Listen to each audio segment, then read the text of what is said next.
Gareth, today we're talking more about managing and handling the situation where we have a rejection or a no in a customer meeting. We've talked about the importance of preparation. We've also talked about how to prepare.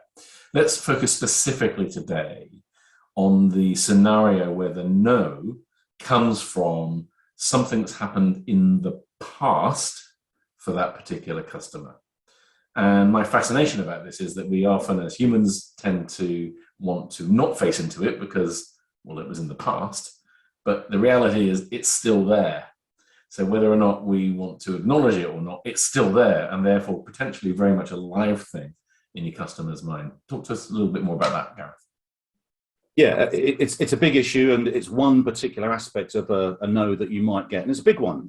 Not every deal you do and execute is a successful one. So things may have messed up in the past, or you might have current stock issues or something like that.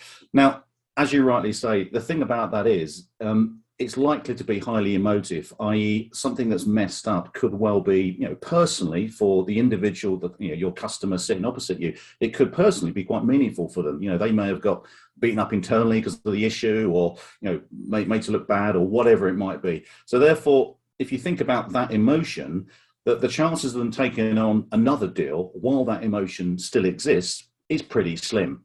And I think there's also something about recognizing the fact that if there is, something bad that's happened in the past and it's an emotional topic, if you don't deal with it early, it's probably going to get bigger as opposed to smaller. So, we can draw from, for example, a medical analogy here where, imagine that you've got a medical complaint and, perhaps you've got a soreness, something, or something's getting, you're noticing something about your body. If you ignore it, and you don't get some medical advice, go to the doctor or whatever you need to do, it's likely to get worse, not better. And it's often the same with those, big emotive issues that our customers may have experienced.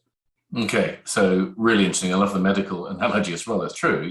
We have an inclination sometimes to ignore things, hoping they'll go away, but in fact they get worse if you don't address them. So what would your advice be around how to find the courage to face into those no's, which may or may not be there? Well, I think firstly, and we've discussed this before, it's about running through the checklist of what the likely no's are likely to be. So, is there something that's happened in the past that is highly likely to be an emotive issue?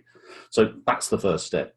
I think the second step is to realize that different stakeholders may have had different experiences of you in the past. So overall, a deal, for example, may have gone smoothly apart from one particular aspect. Or, for example, there may be a stakeholder in your customer who maybe have had a poor experience with you with another with another company. So, emotional issues can often be very personal. So plan for it, think about stakeholders.